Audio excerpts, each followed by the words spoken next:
No, okay.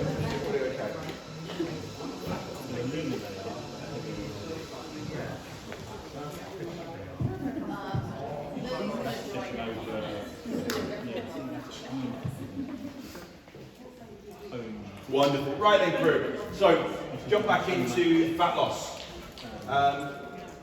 Fat loss. Essentially, all we need to do to lose fat is make sure we are in a calorie deficit. Whatever way we choose to create that calorie deficit is entirely up to you. So that all the calorie deficit means is that, please get this right, calories out,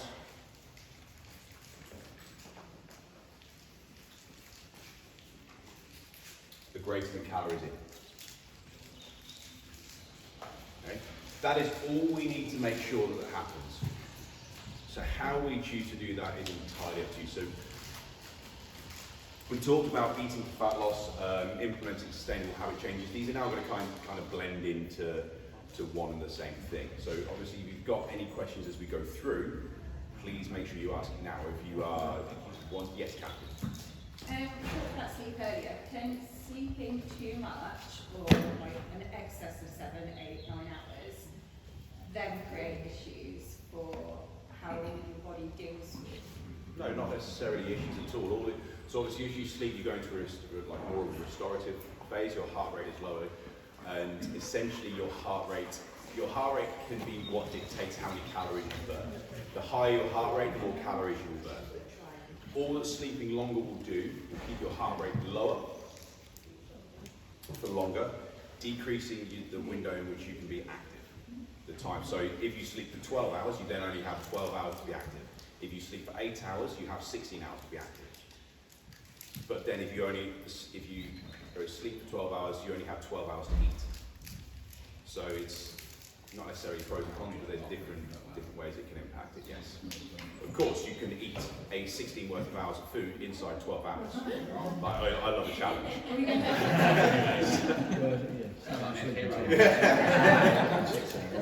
It's the next charity. It's not buffet. They asked me to leave, that's all I'm saying. Okay? So how we choose to create this and list this is entirely up to you.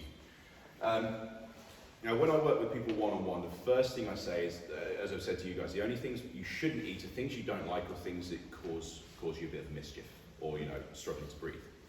Because fundamentally, we need to do that. What's the recommended percentage of how much protein, carbs, and fat you should have in a day? So we'll go through proteins in a minute, but it's whatever suits you.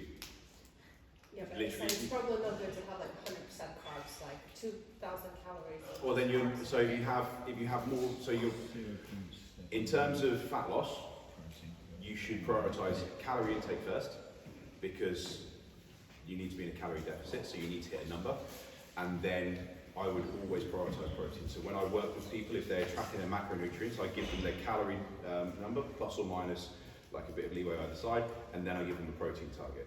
Yeah, so there isn't No. recommended. No. So in terms of protein, you need to make sure you're getting enough protein to aid and help recovery. I would always recommend 1.5 to 2 grams of protein per kilo of body weight. The recommended daily guidelines is, I think it's 0.7? 0.7, yeah. Yeah, 0.7 grams of protein per kilo of body weight.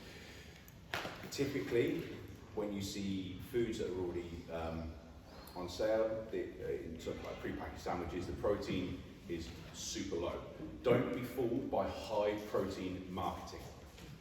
Very often, what this means is they've just reduced, they've put more air into it essentially and taken out certain things. So they've made the percentage overall higher.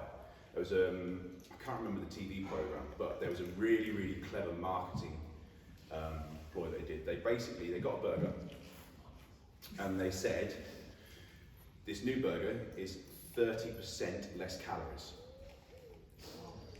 All they did was make it a bagel. They put a hole straight through the middle of it, and there was 30% less calories. They didn't change anything else. They just reduced the overall volume of food by 30%. But the marketing was, it's 30% less calories. say Pizza Express did the same. They had their pizzas. It really fucking upset me because I thought, oh, that looks nice. It's a salad. Move the salad, fucking great big hole. What's the point of this? Yeah. It's like ridiculous. Really ridiculous. So, no food should be exempt, and you shouldn't feel like you have to limit yourselves on food. If you feel like you're limited, if someone says, don't touch this red button, what do you do? Yeah? Okay? Instantly when you restrict something, you want to do that. So if you restrict yourself over a certain period of time, this increases the likelihood, especially if you go, I'm not going to eat chocolate. Instantly, the first thing you do is, right, I could really use a chocolate bar. Yeah? It is. It's human nature. If you're told you're not allowed to do something, don't do something, you can't have something, why not? Thank you. Yeah? So, what we want to do is focus on additions we can make rather than limitations or removals from what we've gone through. So, remember that, calories in versus calories out.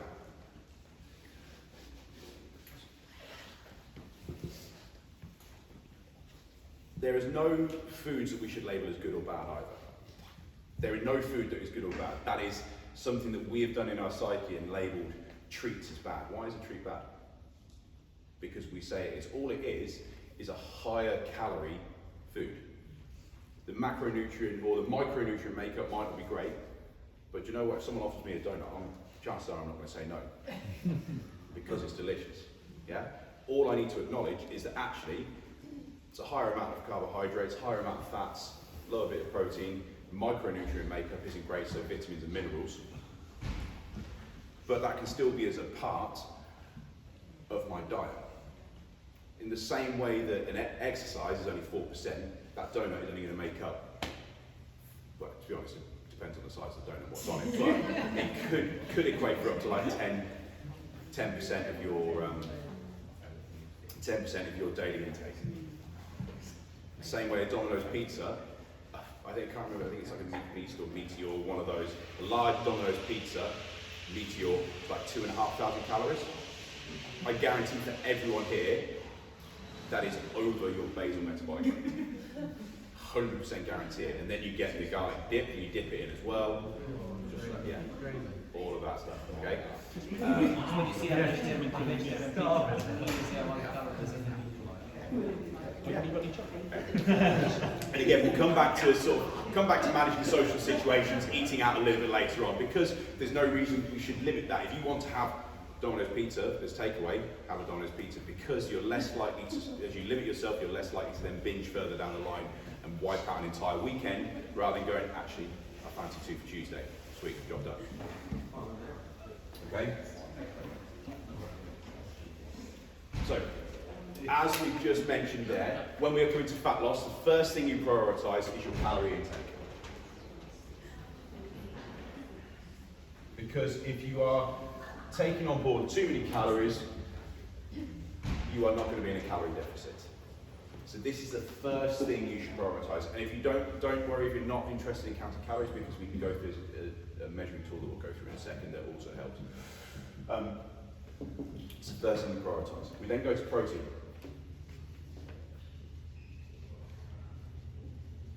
And this is 1.5 to 2 grams per kilogram of body weight. Okay? Get those numbers right, and you will lose body fat. If you continue to strength train or resistance train, your body is then required to repair that damaged muscle tissue with that adequate intake of protein. You will not lose lean muscle mass, you will lose body fat, and you will increase. So this is why people who typically start to lose body fat look like they've put on muscle. They haven't, they've just lost more body fat. Most people have more body fat than they think. It's not an accusation, that is just a statement. Okay? So simple, yeah, G. Sorry about that. No worries. So on Don't my apologise. kilos, Yes. So that's 200 grams of protein. What does that look like? 200 grams of protein. So typical scoop of whey protein can have 25 grams of protein in. So you should be looking to have about 50 grams of protein. So that's a decent sized chicken breast. A meal. Your eggs. So a large egg contains sort of 8 to 10 grams of protein. So 3 eggs. I used to have 3 raw eggs in the morning. So taking on raw eggs, you're not going a little bit deeper into it. The bioavailability of the protein isn't as great, so you're not going to absorb as much. So actually, you're better off cooking them.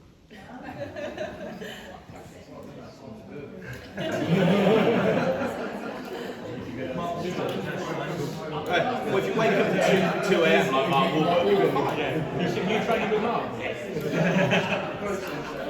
but yeah, protein shake, yeah, absolutely. Yeah, protein shake with whole milk in. There's almost like 40 grams of protein, 200 millilitres of milk, it's like 40 grams of protein in that. Yeah. Is that like really high in calories though, to put whole milk in a protein shake? Yeah, but then you could put semi-skim milk, you could put skim milk. If you wanted to reduce the calories, protein shakes are a great way because that's about 100 per scoop of protein. I think those are probably about 120 grams in a scoop of protein. If you add it with water, you've got 20 to 25 grams of protein, depending on who's making the protein shake. If it's Greg, it's 18.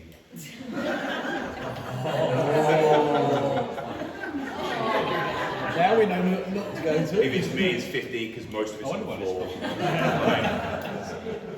Yeah, but it's 20 to 25 grams of protein and then 121 calories-ish. Okay, so yes, we go through that. So always focus on additions first. If you don't have any time to increase your activity levels, you don't have any time to make another gym session, we look at additions and increasing our food volume. So you can eat more food, but it still be less calories. This is why I don't typically count vegetables and fruits as proteins, carbohydrates and fats, because they are so low in calorie density, but they're high in volume. You tell me, like, if you eat 100 grams of broccoli, you tell me that's not a lot of food. Like, you look at that's pretty much a head of broccoli. You cook one of those up and throw that in with a meal, and you prioritise eating your protein in that, and then you look at that massive bit of carbohydrates that you've got, so pasta or whatever you've got there, you start to think, bit of a struggle. It is. So instead of cutting out foods, I want you to think about adding them. And again, whenever I work with guys, the first thing I say to them, regardless of whatever they have, is we're going to get 5 portions of veg and 3 portions of fruit. Yeah? Those of you who worked with me before, this sounds very, very familiar, but it works. If you focus on keeping, so even less, if you don't want to measure out your protein, focus on having protein with every meal. And let me guess, you've got a list of high food proteins that we made earlier. Protein with every meal. Plus 1 to 2 protein shakes a day, depending on how much you weigh, because obviously that determines how much protein we need. And then you have 5 portions of veg and 3 portions of fruit as a minimum. That's suddenly a lot of food. Who thinks 5 portions? Who can say they have 5 portions of veg and 3 portions of fruit a day? Some of you? Yeah? No. If you're not eating fruit and you have no flesh. Yeah, 100%. Yeah. So things like potatoes, deep potatoes, So we're talking, not carbohydrates, so the stuff that you've gone to carbohydrates, so potatoes, sweet potatoes. that will come out of your veg. I would use that as carbohydrates. So veg, I'm thinking carrot, yeah, broccoli. So the colourful stuff. Other root veg is okay, it's not potato. Yeah. And what do you class as a portion? Portion. So like 1 apple. If it's berries, generally you're going to go for a cupped hand. So that's the smaller oranges, 2 of them. Apples, again, 1 to 2 of those. A single piece of fruit. Veg, I would go for on a plate, I would probably take my 2 hands. We'll come through this a little bit later on, but 2 cupped hands becomes what you should put onto your plate. Yeah. Okay, that's a lot of veg. Absolutely, but then also if you're bigger hands, you're typically going to be a bigger individual. Typically, there are some anomalies, yes. Yeah, it's like a That's point of view. Point of view. Okay, so we make those additions there. We then make sure we stay hydrated. Yeah. So 2.2 litres of water a day. Sound like a lot? Yeah. 1 pint at every meal, and then an additional pint throughout the day.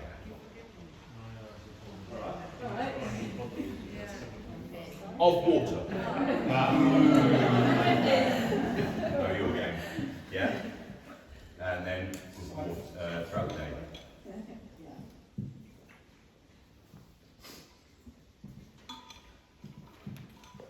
Fat loss is starting to look a lot more easy. So hormones is slightly different, but that's impacted a little bit later on. Yeah. Why is that important?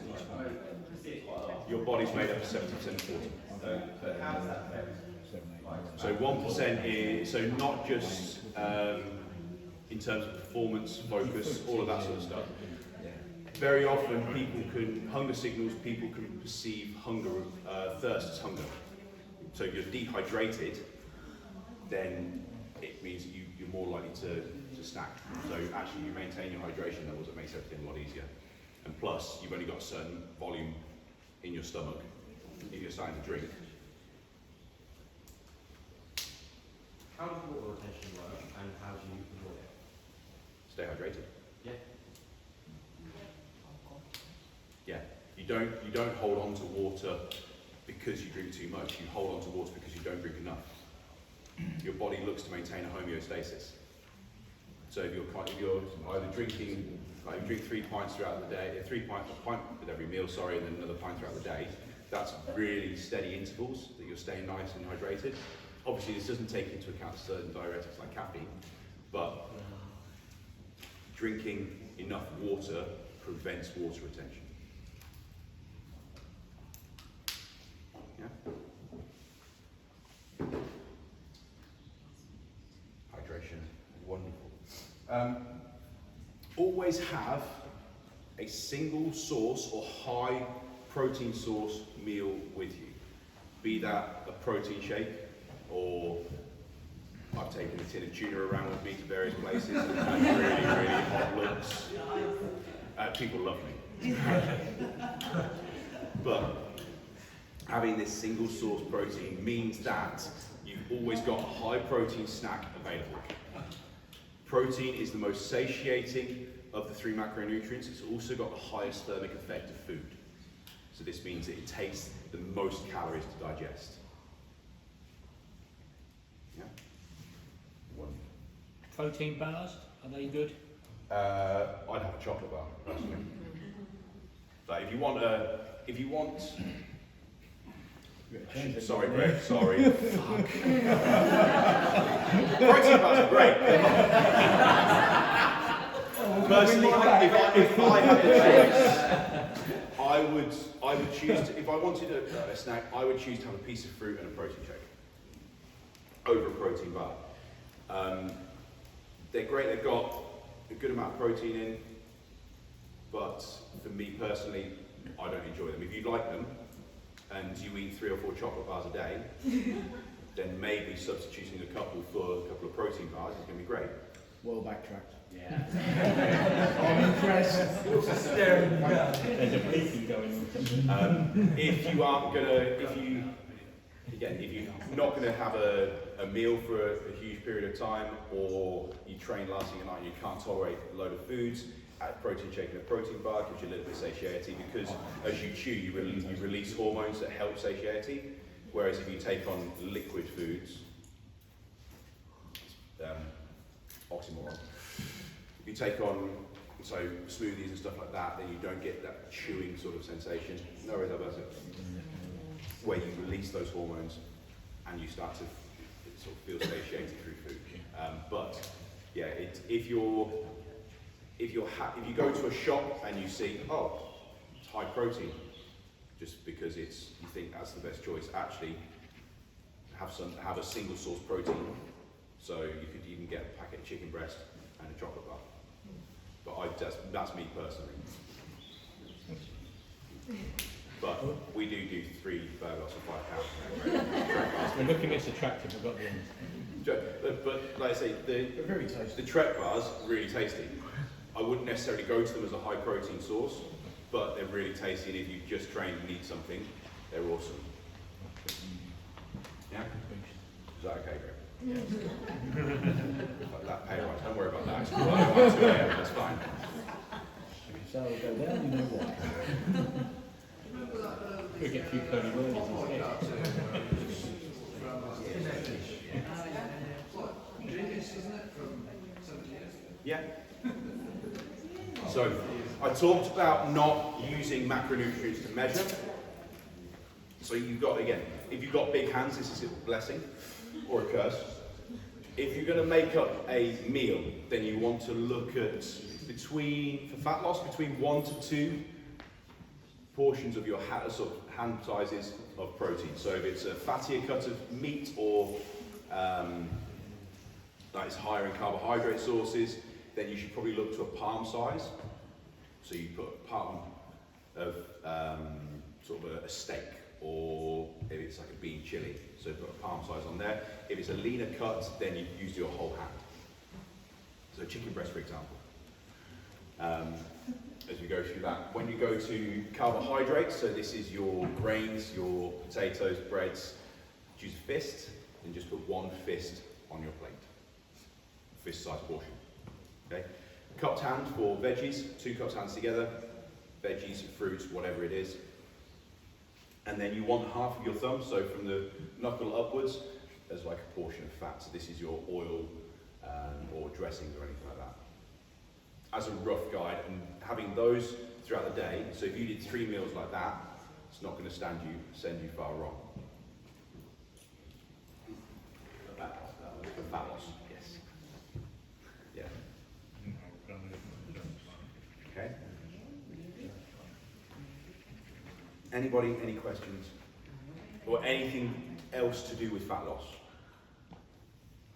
There are, as we said, there are certain elements later on as perimenopausal, menopausal symptoms come into play that can impact fat loss, but that is a little bit further on, and to be honest, that's not my area of specialty, so I would refer that over to Bonnie, because that's where she's doing all of her work and research, and she's fantastic at it. Yes? How easy is it to lose fat and gain muscle at the same time? It's not hugely easy, but it's simple but not easy. Is the best way. By resistance training, by maintaining a calorie deficit, by consuming an adequate level of protein, you are going to build lean muscle tissue, and you're also going to lose fat. Your body composition will change, so your weight might not necessarily go down as much because lean muscle tissue is more dense than body fat. So it's going to take, so say this much is muscle, but this much fat weighs the same. So your body composition will change drastically. Your weight won't necessarily change, which is why you shouldn't always necessarily use the scale on the number on the scale to dictate anything.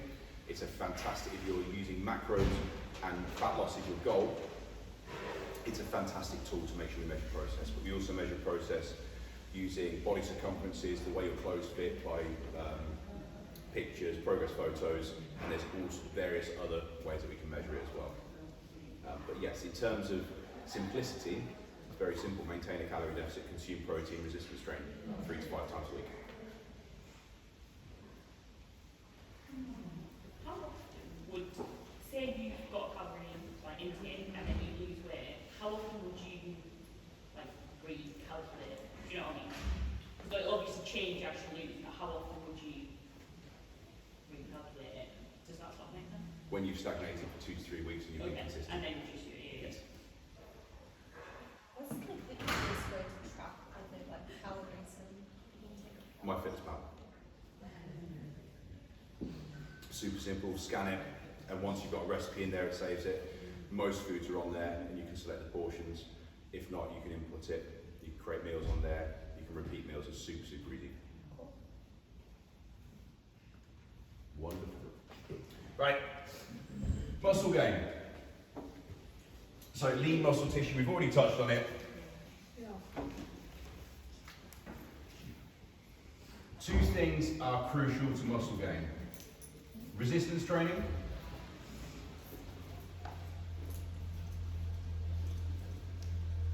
Sounds a lot like what we do here. Not resistance to training, resistance training. Okay? And then adequate protein intake. So protein intake.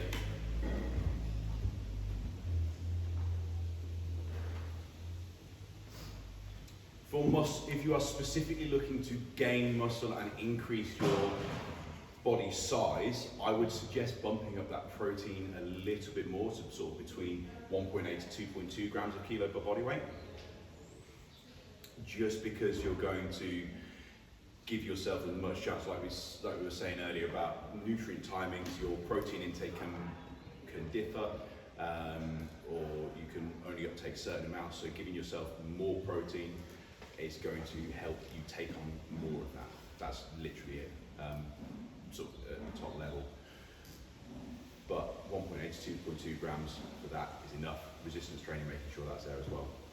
But in terms of muscle gain,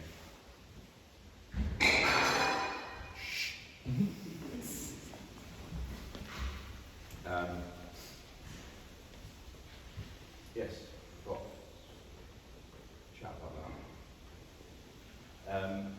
You might find that increasing your carbohydrate intake as well will help because of the type of training you're doing.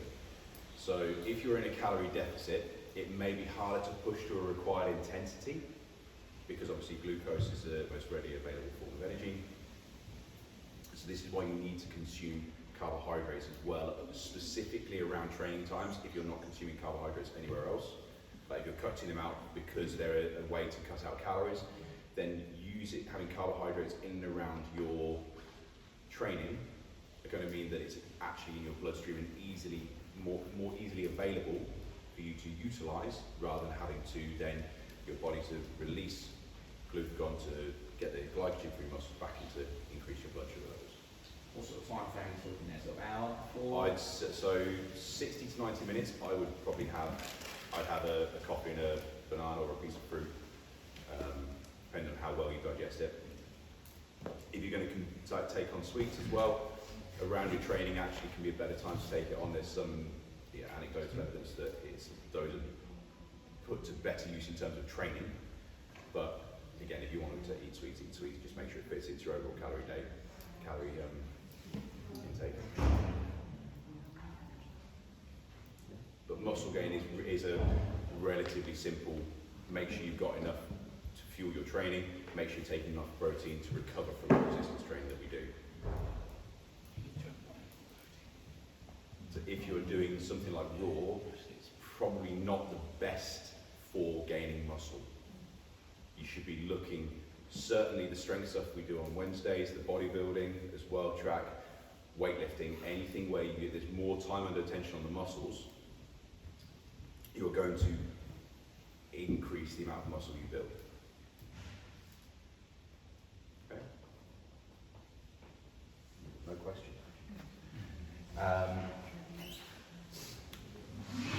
A calorie surplus isn't necessarily required.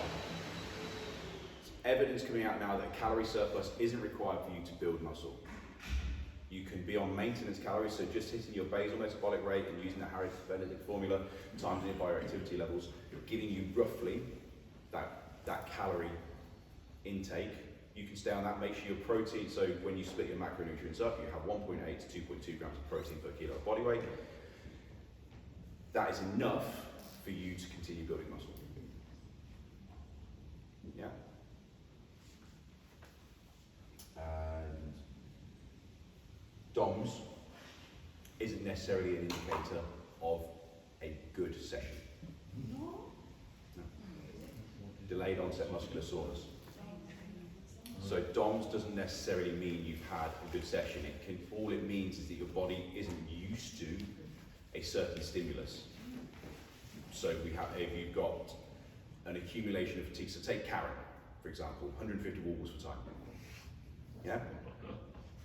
Wonderful. Great workout. There is nothing else, not like some of the workouts we do where you could accumulate 150 wobbles, but it's done where there's rowing, box jumps, running, shoulders overhead, or a variety of other movements we do. You don't necessarily do 150 wobbles per time straight off the bat, so that accumulation of fatigue and muscle damage in your lower body is greater than it will be stretched out across a period of time, because you've done that workload in a shorter period of time. So that's why it's not necessarily a great indicator for building muscle or anything like that. So there's no correlation between DOMS and building muscle. It just means that that muscle group or that muscle is not used to that specific stimulus. But this can be alleviated, making sure you have an adequate protein intake. When you're fruit and veg, you get a variety of fruit and veg in terms of your colours, and also again, some evidence to say that how it's just fucking disappeared off my head. It's over there somewhere now. Antioxidants. That's right. So damaging your muscle tissue can be helped sped up recovery with a high level of antioxidants in your diet as well. But again, we haven't really touched on those too much, but these can come from a variety of colours in your fruit and veg. Pomegranate seeds, excellent, super high in antioxidants. Great in a salad. Would you avoid like these sort of antioxidant smoothies that are marketed as that sort of thing? 'Cause there's lots of extra sugars in them and things like that. I wouldn't avoid them. Again, like I've already said, if it fits into your calorie requirement and you enjoy them. But for me, like you said, they're super high in calories. So they're 700 calories. Actually, can I get 700 calories worth of protein where I'm then going to fill it out with 3 portions of veg? That's very different to things that are advertised as detox, though, isn't it? Oh, yes, good. You know what your kidneys and liver do? Yeah. They detox your body. Yeah. Drink that's enough all water, nonsense. that is complete hokum and witchcraft. Yeah, do not. Anyone that says you need to detoxify your body, slap them. Because that's just, it's not. Your kidneys and liver, as long as you're well hydrated, that does it for you. It's not a, yeah. Yeah. Okay. Any other questions? No? Performance. Carbs are king. Carbs are great. They're wonderful performance. You need to, there are very few, so if any of you have done the ketogenic diet where you cut out carbohydrates completely, very few athletes run on a ketogenic diet. Carbohydrates are the most readily available form of energy. You need fats in your diet to take on board vitamins A, D, E, and K, so they're there to help replenish and refuel the muscles, or help you recover properly. Carbohydrates in and around the right training times are key. So if you're doing a CrossFit competition, you need to make sure you're fueling your body, because mobilizing and oxidizing fats takes more time, whereas actually making sure you've got lots of small carbohydrate-based meals where you're also getting enough protein in is going to help you recover from those workouts and fuel you for the next one. I realise I'm rushing through this now because I've already gone over on time. Good work, Jamie. Jamie, Yes. so like, let's say before, like, is there a time when like that carbohydrates you're going to feel like a class, for example? Is there like a time you had carbs before, or like? You should probably you should aim to have had a meal between 3 to 6 hours before, depending on the size of the meal, how quickly you digest food, what's the make of that meal. And then you should also, sort of 60 to 90 minutes before, again, like I said personally, I'd always have caffeine, so coffee and a banana or apple or some piece of fruit, because I can digest that pretty quick. I wouldn't eat, I'd be right at the end of that, so I'd sit sort of 5 to 6 hours before training would be the very latest I'd eat, just because I don't digest things particularly quickly, and I'm not one for keeping food down when I train either. So it makes the cleanup job far easier if I've not eaten anything. Whilst we're on caffeine and timing, does anyone take pre-workouts or has taken pre-workouts? Yeah, don't. Evidence now suggests that actually just a single source caffeine, such as a double espresso, has greater benefits on your performance and than taking a pre-workout. That's a blended pre-workout. Yeah, so just. So they've got, in terms of pre-workouts, they've got beta-alanine, HMB, there's various other bits as well, citrulline maleate. So some of them are lactate buffers, some of them are anti-catabolic agents, so prevent muscle breakdown. But I'll touch on those in supplements in a bit. But yes, I would steer clear of pre-workouts and just stick to caffeine, double espressos with some £2 a reception. That makes sense for protein. Okay. So, in terms of performance, keep your calorie intake to that supports activity levels but not excess body fat. So this is why it's always a good idea to have a reasonable guide on either some sort of measurement that you use, whatever that measurement may be, whether it's weight, whether it's body circumferences, whether it's how your trousers fit and feel, certain clothing, because you may put on lean muscle tissue, your body shape will change, your body composition will change, but it's always good just to be aware of things, but as long as you're happy, there's no reason for you to have to change that. And again, no one else should dictate to you what you need to look like, what you need to be. If you want to fuel your body for performance, get strong as fuck, awesome. If you want to lose body fat because actually that's going to make you a little more comfortable in how your clothes fit and feel, that's great. You've got to make sure it's for what you do, and whatever you choose to measure, make sure it's for you and not dictated by anyone else. Because intrinsic motivators like that are going to be far more successful than extrinsic motivators and far more sustainable. Okay? Told you I'd go off on tangents. Establishing good habits. Keep it simple. We've already talked about introducing foods, making sure we don't limit anything, but keep it simple. Who here's given themselves a step count to lose fat? Or not now, but previously? Step count. So how many steps you got to hit a day? Yeah.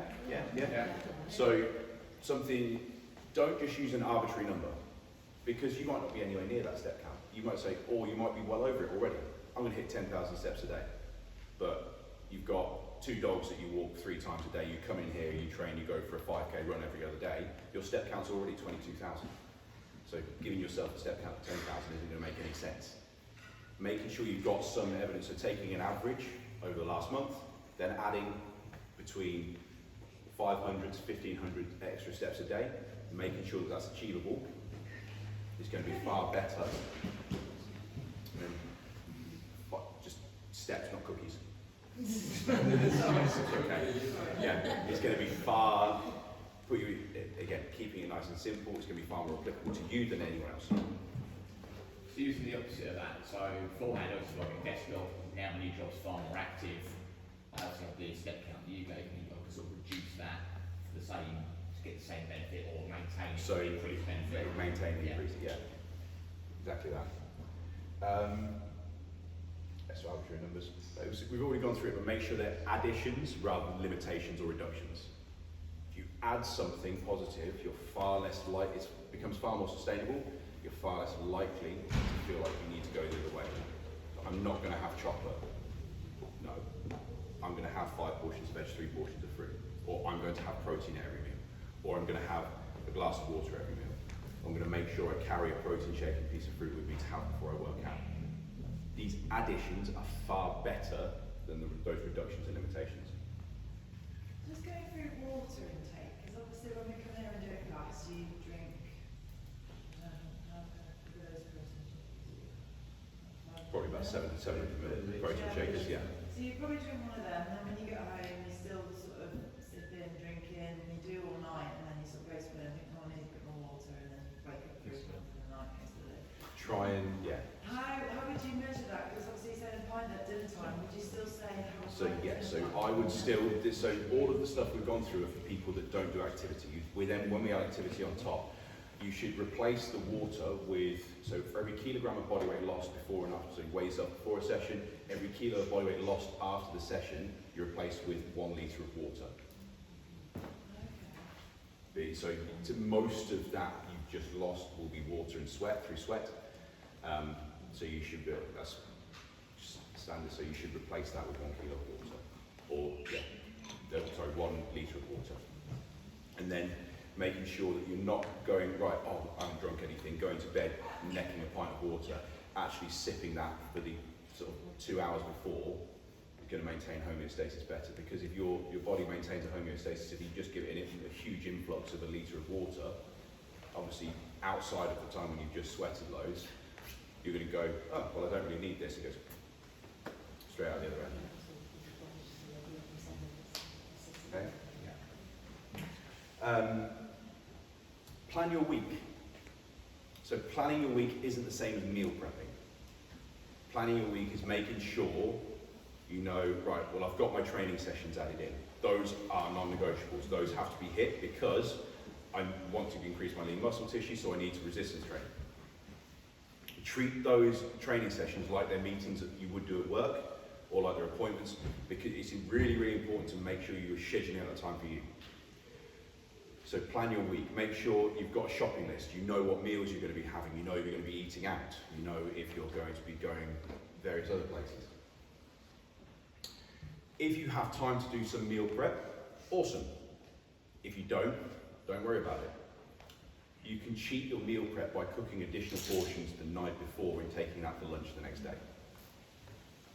Because you've just cooked a well-balanced meal, take that to microwave for lunch, job done. Even if you wanted to do, I'm going to do 3 portions of it, actually double up on that, and then that's a whole week done.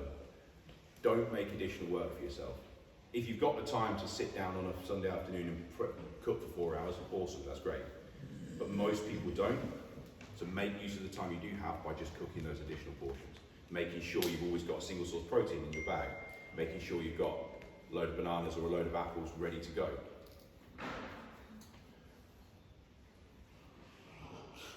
Hydration. And hold yourself accountable. 2 ways you can do this. You can either keep a log daily, whatever that logs look like. If you've got some non-negotiables, you sit down in the evening, you go, yeah, I've done that, protein with every meal, I've drunk enough water and I've trained.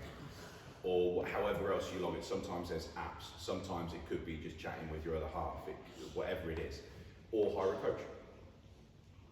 The coach can keep you accountable. They can also point you in the right direction. Hint, hint, nudge, nudge. Wink, wink. Yes. Anybody, obviously if anybody does need to go because of time, please feel free to leave. I do realise I've talked a shitload. Supplements and managing social situations. Supplements, there's 2 supplements everyone should use. Whey protein or vegan protein and creatine. Everyone should be using both of those. Whey protein is super easy and super convenient, super low in calories.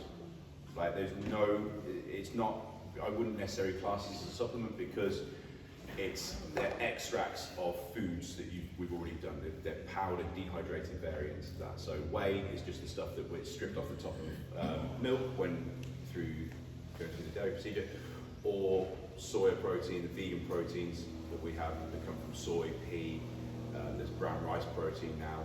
You should be using some sort of powdered protein variation because trying to eat all of that protein is a tough ask. And also, they're relatively cheap. Like, again, under no illusions, cost of living is going up. Stuff like that is a fantastic way to keep costs down, and it's super simple. So even if you keep a protein shaker in your bag with a scoop of protein in dry, don't leave it in there after you've used it because you won't ever want to open that thing again. But you've then got a single source protein available. If you've got that and you've thrown an apple in your bag, there's your snack. All of these little things, just making sure you are well prepared, can help maintain, if you're in fat loss, you maintain a calorie deficit. Like I said, it's simple, doesn't necessarily mean it's easy. You've got to keep on top of these things. But holding yourself accountable, keeping a log, if you've gone, oh yeah, I had my protein shake today, shit, that's still in my bag. Off we go. Okay? Yeah. Okay? Creatine. Creatine, taking it as creatine monohydrate, there is no loading phase required. 5 to 10 grams as a serving daily. Increases your power output, increases your anaerobic running capacity, increases lean muscle mass, muscular endurance, fatigue resistance. There is now more evidence that it has massive cognitive benefits. They are using it in the States and for children who have had traumatic brain injuries to aid and speed up recovery. There is links to it helping prevent the onset of dementia or Alzheimer's. Massive benefits for taking creatine. Especially if you are vegetarian or vegan, you need to be getting this in the powder form because very often it comes from meat sources. But even if you eat meat, take creatine on top of that as well. Is it best to take before workout? Doesn't make any difference. Yeah, any difference. If you don't take protein, if you don't want to mix it in with a protein shake, getting the little vitamin C effervescent tablets, one of those, and in like 100 ml of water, and then throw a scoop of creatine in with that, job done. Is it better to make powdered, or is there like some tablets? Powder's generally cheaper, just because it's less, but if you want to take it in tablets, take it in tablets. I take it in powder because I can put it in protein shakes. But yeah, creatine, again, available to buy from Reception 30p. I've mentioned pre-workouts. Some of you have listened to, I think Matt Fraser went on Joe Rogan's podcast, mentioned beta-alanine. He said this gave him a third lung. Beta-alanine is a lactate buffer, so it means that you can push further without hitting that lactate threshold. So you can work a little bit harder, a little further. But again, if you get adequate sleep and your nutrition's there, then you can start looking at that stuff rather than going, I've slept 3 hours, I'm 15 knockouts deep. Do you know what? Let's pump some beta-alanine in me. That's going to solve the problem.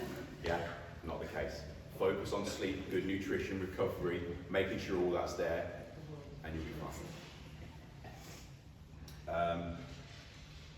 Anybody ever heard of HMB or take HMB before? HMB? No, don't worry about it. Okay. It can be useful. It's an anti-catabolic agent. So if you're injured and unable to train like a certain limb, there's evidence surrounding that it can help prevent the breakdown of muscle tissue. Very minor evidence, but evidence is there nonetheless. It's not an anabolic agent, so it doesn't help muscle growth. It helps to prevent the breakdown of muscle. Omega-3, so if you are taking omega-3 supplements, you don't take on fish, you're okay over there, never mind.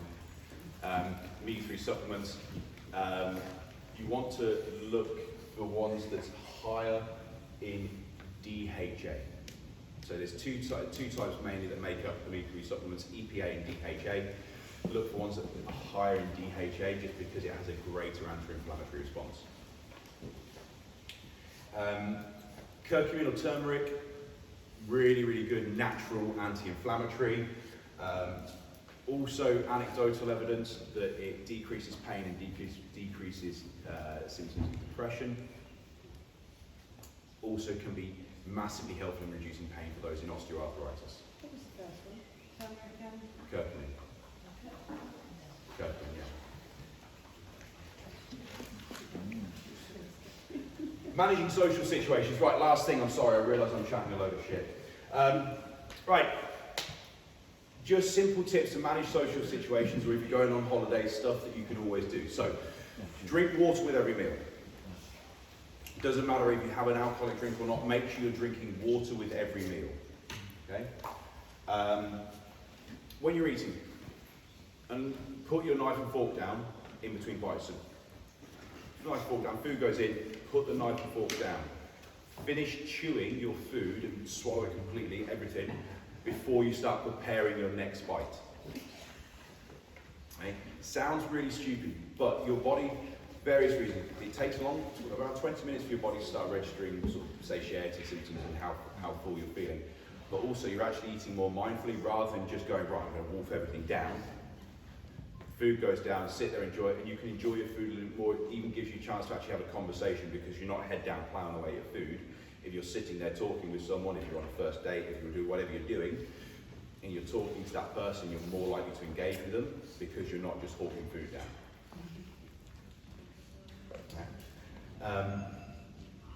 Try and stop. This allows you to start registering hunger signals. Try and stop when you're 80% full.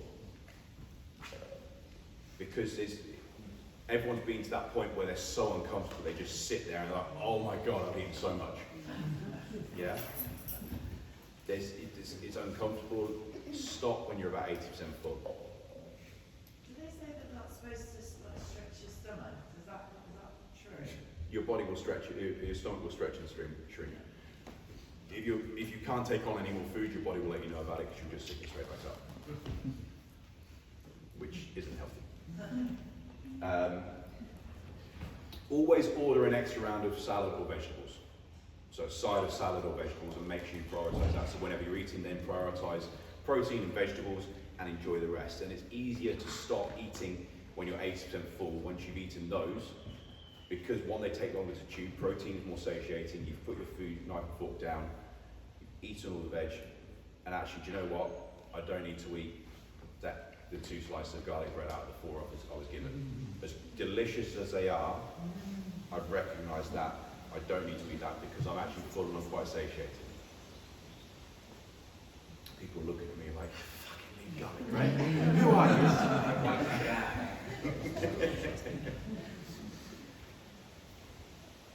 And go through. Always add a piece of fruit. So like if you go out for a walk and you're on holiday, nice gelateria, Spanish for ice cream. Exactly. I don't know.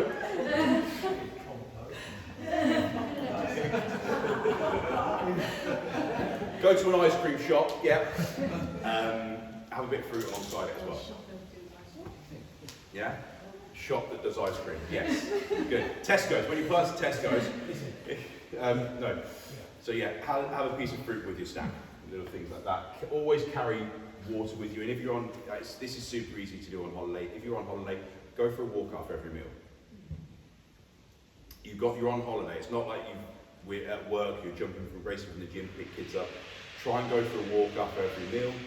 Walking can help digestion, but also it's just getting your activity levels up more than anything else. Yeah? But ultimately, that's it. Does anyone have any questions? Or that I haven't covered anything? I feel like I missed out. I'm glad you don't feel I haven't covered anything. 3 dogs just gone outside. Wonderful. Awesome. So, this will go up on we recorded the whole thing as well. If you fancy listening to me drone on again, if you want to use it to go to sleep, please feel free to do so. Yeah, so it'll be uploaded to watch again. Anyone has any questions, obviously come and see me. Otherwise, thanks very much. Cheers.